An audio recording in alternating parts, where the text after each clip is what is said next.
Hello, parents. This is Jenny Rand. I'm the owner of the Joshua Tree, and I welcome you. And I want to just take a few minutes to talk about autism. If your child has this diagnosis, what does it mean? And when you leave the doctor and you have a prescription for speech, for occupational therapy, and for ABA, how do those work together? And what does your child need each one of those for?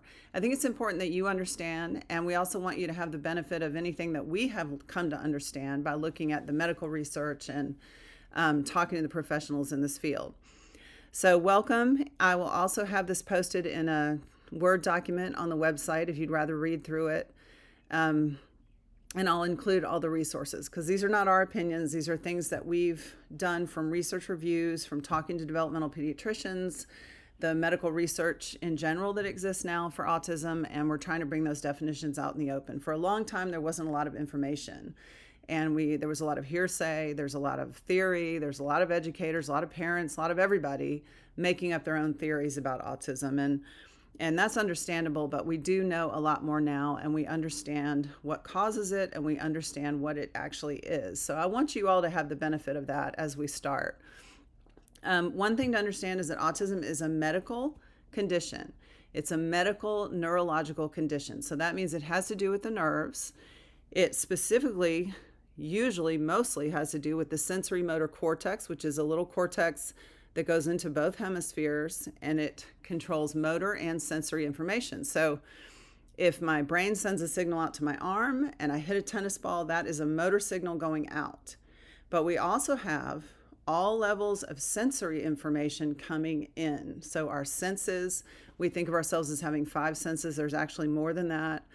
My sensation of my body against gravity as I sit here, the pressure of my chair pushing up on me, making me feel secure.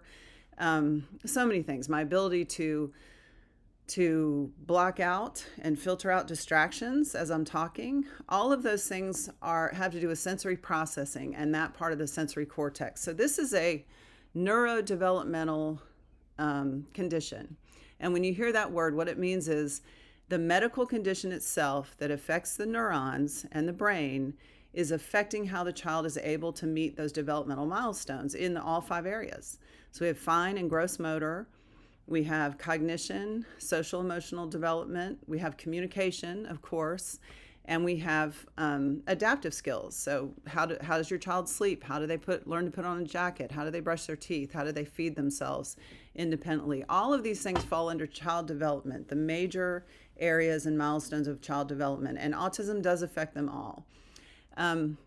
You can imagine if your sensory signals were weak or missing or dysregulated, that you're going to have a hard time feeling organized, and you're going to have a hard time making eye contact. Even internal sensations, like if you ever read older children who've learned, even nonverbal, very severely autistic children who've learned to spell things out on a letterboard, they explain their experience, and it's an important thing to know. They say, I was lonely. I wanted to be near my family. I wanted to look at my mom. But when I did that, I felt really bad inside. I couldn't hold it. I couldn't stay organized to hold it. So little kids who are needing to hold a screen in front of their face in order to eat, sitting in the high chair, this is a common complaint. He can't eat unless I put a screen in front of him. Well, that screen is filtering out everything else for him. And now his body feels organized and calm and can focus on eating. Same thing with, more severe behaviors like hand flapping. I mean, if you're flapping something right in front of your face like this and you really feel more comfortable doing that, what it means is that your brain is not filtering out everything that could be interrupting you. It's not filtering out the sounds and the lights and the other people and the internal sensations. And if you have that one thing really close up to focus on, it's making you feel better. And so even though these things are so counterintuitive for those of us who don't have sensory processing issues, I think as parents, we need to start understanding, and we need to start understanding that toddlers are attempting to manage their own neurological symptoms. That's what they're doing. And that's where these behaviors come from that nobody can explain. And that's why we need to work in early intervention, because if they're allowed to continue to try and manage their own comfort zones, which we all would do, and which is a natural thing to do, those behaviors can turn maladaptive on them. So the sensory system and the sensory neurons, those incoming signals, those do heal quite a bit on their own, and a lot of that's probably due to everything the toddler's doing. If they're running around hard and they won't sit down, and they're getting all that hard, firm pressure to their gross motor muscles, well, they're strengthening their sensory system. That's what they're doing. And these kids are often disruptive, of course, to most settings because they're doing unpredictable things. They're trying to manage themselves, and it doesn't fit into what we want all the kids to do and sit in a circle. So they don't draw a lot of positive attention for that. And as a parent, I think you need to be their advocate and understand why they're doing it. Because otherwise, they're really managing neurological symptoms of a medical condition all by themselves. So that's leads me right into why we do the team model. ABA is a very recent program. It's very new. We've had autism for decades, and we just got approved for ABA in every state as a mandated insurance covered program in 2022. So it's new. And in most states, it hasn't been here very long. And how are we going to do it? It's still kind of stay with us. Let's work with this. We got a gift here because we have an intensive program where we can bring all these goals in and all those things that they were asking the parent to do. Here's my half an hour in speech, and here's the strategies, and I want you to go home and practice this all week. And I want you to tell the daycare, and I want you to tell the grandparents, and I want you to educate everybody. And it's really not appropriate, and it wasn't very effective because parents have other things that they're doing. That's not their job. They actually have other siblings. They might have a job of their own. They might have a lot of demands on their time. So it wasn't working too well because it is the intensive program that has shown results. Every hour counts. So what's the best way to use these intensive ABA programs? Most toddlers get approved for 30 hours a week. We can see them in their daycare settings, in their home settings. They do learn best amongst the familiar faces and routines of their daily life. So we want it to be, really close to home. We don't necessarily want to bring them out into a clinic that's strange for only 1 hour or a half hour a week.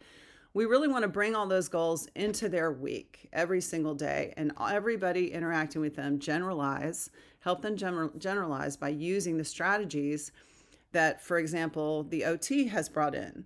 This child is pressing up on their toes all the time.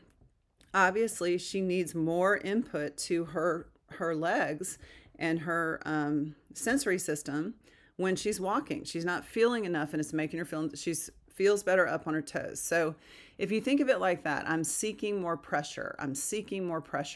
How can we give that child more pressure that doesn't have their Achilles tendon locked up like that? There's just better adaptive strategies. And there's strategies that, toddlers don't think of everything. There might be something from our experience in this world of sensory processing treatment and occupational therapy that will really come in and help. And what we want to do is help toddlers organize the best they can so that they can participate better in the program of ABA. And the program of ABA is, people think of it as behavioral treatment, and that's because kids do develop behaviors. They develop maladaptive behaviors. There's neurological symptoms here that they've been managing, and we don't have a lot of science to help them. We don't have a lot of equipment to help them.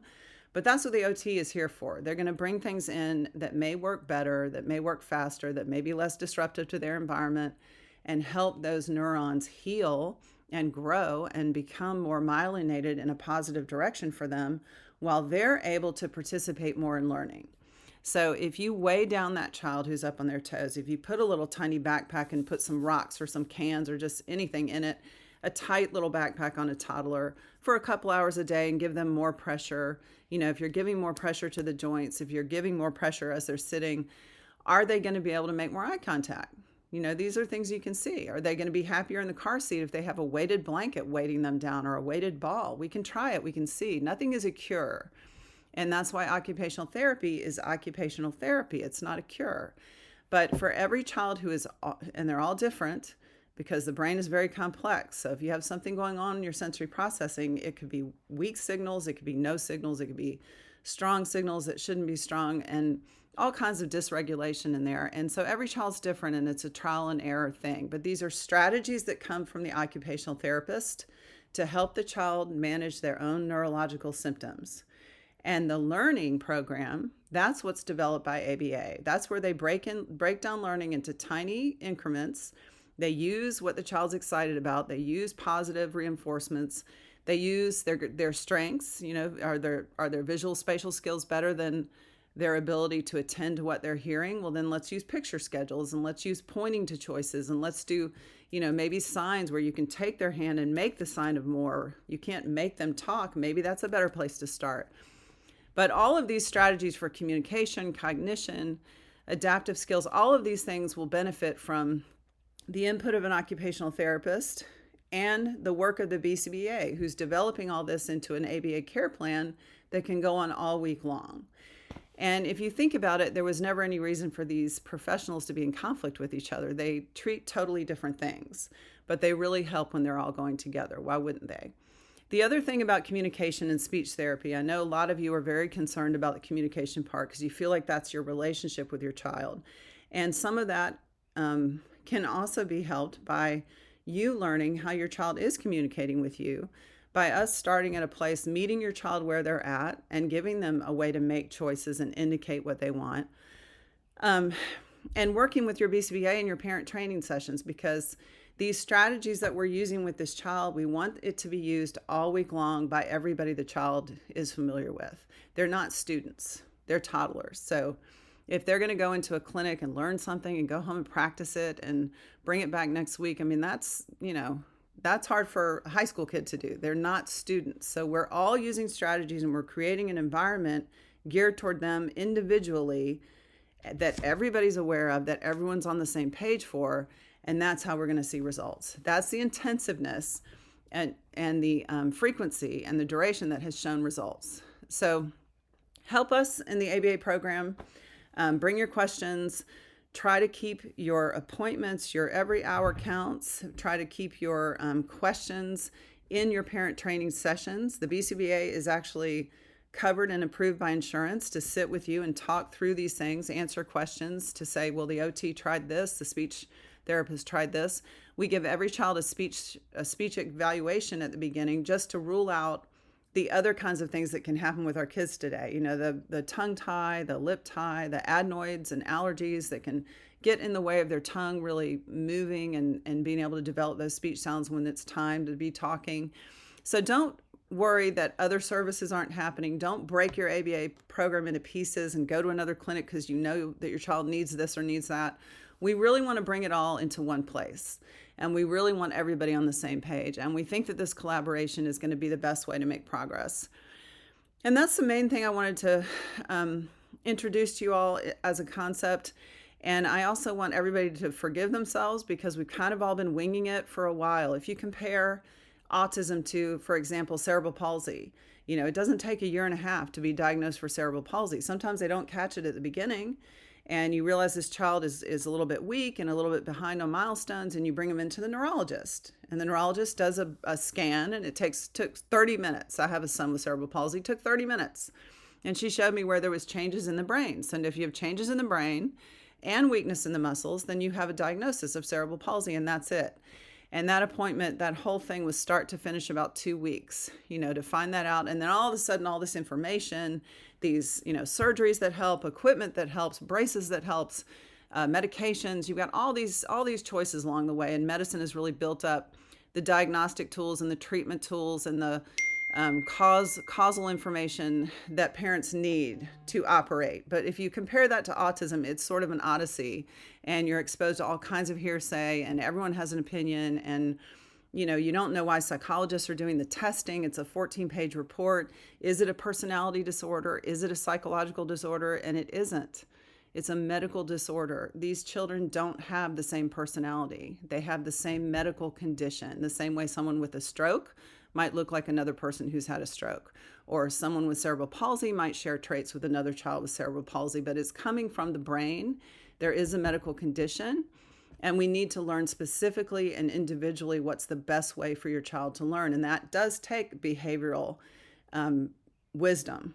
They've really learned how to break these things down into tiny increments for learning. And it does take occupational therapy strategy to help those neurological symptoms, first of all, improve, but also calm and organize so the child's in the best place they can be to learn.